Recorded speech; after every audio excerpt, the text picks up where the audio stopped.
थेट जातोय पंढरपूरमध्ये अभिराज उबाळे आमचे प्रतिनिधी जोडले जात आहेत। अभिराज, आपण पाहतोय पंढरपूरमध्ये देखील प्रतिष्ठेची लढत पाहायला मिळालेली होती।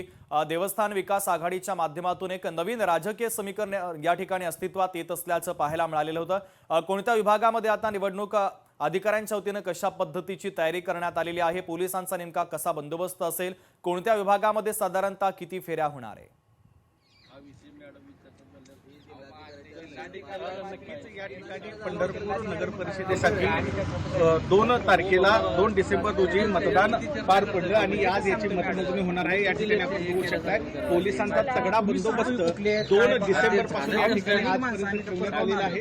पंढरपूरसाठी 60,841 मतदारांनी आपल्या मतदानाचा हक्क बजावला होता आणि आज त्याचा निकाल लागणार आहे। जवळपास 11 टेबल या ठिकाणी मतदान मशीन मोजण्यासाठी मोजण्यासाठी तयार करण्यात आलेले आहेत आणि 9 फेऱ्यांच्या माध्यमातून या ठिकाणी मतमोजणी केली जाणार आहे। भाजपच्या वतीने ही प्रतिष्ठेची लढाई केलेली आहे। पालकमंत्री जयकुमार गोरे असतील, माजी आमदार प्रशांत परिचारक असतील, आमदार समाधान अवतारे असतील, यांनी कमळ चिन्हावर या ठिकाणी 32 उमेदवार उभे केले होते, तर 4 उमेदवार हे पंढरपूर शहर विकास आघाडीचा त्यांनी सोबत घेतलं होतं। त्यांच्या विरोधामध्ये स्थानिक तीर्थक्षेत्र विकास आघाडीच्या माध्यमातून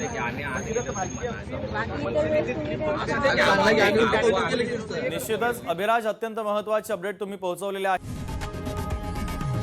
लोकशाही मराठी ऐका, पहा, जागरूक रहा।